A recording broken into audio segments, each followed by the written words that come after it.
नमस्ते साथियों।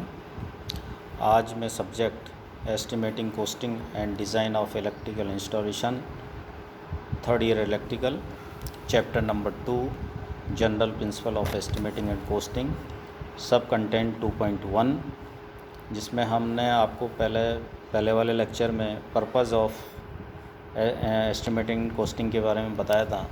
आज मैं 2.1 के अंदर उसका जो सेकंड पार्ट है essential of estimating and costing के बारे में बताना चाह रहा हूँ। Essential of estimating and costing का हिंदी में मतलब होता है अनिवार्य तत्व। मतलब किसी भी इलेक्ट्रिकल का प्रोजेक्ट स्टार्ट करने जा रहे हैं तो प्रोजेक्ट स्टार्ट करने के पहले हमें मेन जो अनिवार्य तत्व है उनके बारे में अच्छी तरह से उसका अच्छा ज्ञान होना चाहिए। मतलब essential elements of estimating and costing, तो मैं इसके बारे में बताना चाह रहा हूँ।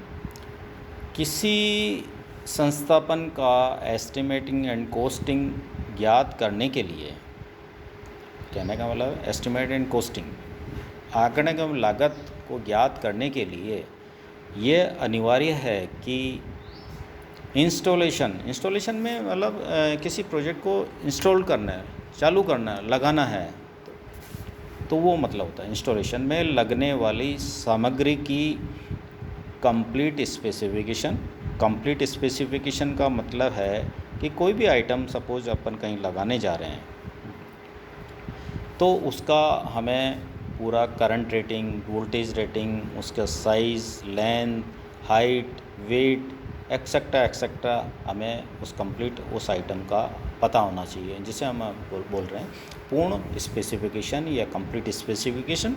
साथ में उसकी लागत मतलब कॉस्ट का भी ज्ञान होना चाहिए। तो कंप्लीट स्पेसिफिकेशन पता होना चाहिए, साथ में उसकी कॉस्ट भी पता होना चाहिए। यदि हमें किसी सामग्री की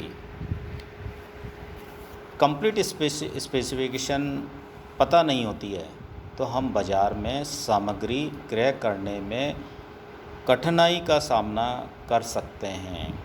जैसे सपोज एग्जांपल के तौर पे हमें सीलिंग फ़ैन चाहिए, बाज़ार से बिजली का पंखा चाहिए छत का। अब छत के पंखे का यदि हमें साइज़ पता नहीं होगा, सपोज साइज़ हमें चाहिए 1600 mm का और बाज़ार में आप 1200 mm का लेके आ गए और वो आपकी हवा का फुलफिलमेंट नहीं हो पा रहा है तो वो बेकार हो गया। तो इसलिए हमें स्पेसिफिकेशंस का आइडिया भी आना चाहिए, नहीं तो हमें कई कठिनाइयों का सामना हो सकता है। जो कि ये एक सिंपल सा उदाहरण हमने आपको और बताना चाह रहा हूँ कि उदाहरण के रूप में किसी इलेक्ट्रिकल इंस्टॉलेशन में लगने वाले स्विच जो हैं कई प्रकार के होते हैं। जैसे एक one way switch 5 ampere 250 volt, जो कि प्राय डोमेस्टिक वायरिंग में एक पॉइंट को कंट्रोल करने के प्रयोग में आता है। तथा अन्य कई प्रकार के भी स्विच होते हैं जो कि कंप्लीट स्पेसिफिकेशन सहित दुकानदार को नहीं बताएंगे। तो हमें जैसे सपोज वन वे स्विच चाहिए और बाज़ार में आप गए, दुकान वाले को बोला भाई हमें स्विच चाहिए। अब स्विच 2 वे स्विच दे दिया और लेके आप आ गए घर पे।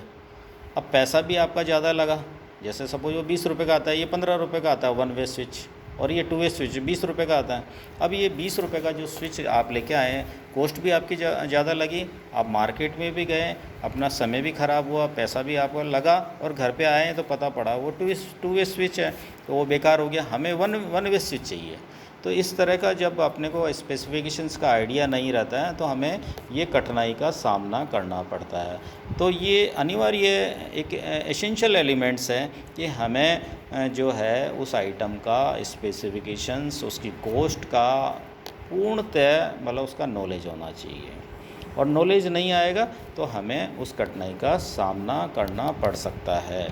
तो ये जो सारी चीज़ें हैं, मुख्य जो चीज़ें हमने आपको बताई हैं, वो आपका जो चैप्टर सब कंटेंट है essential of estimating and costing, इतनी सारी चीज़ें, ये जो एग्जाम्पल सहित आप लिखेंगे तो ये आप इसको अच्छी तरह से समझ पाएंगे। ठीक है सब, थैंक यू, ओके।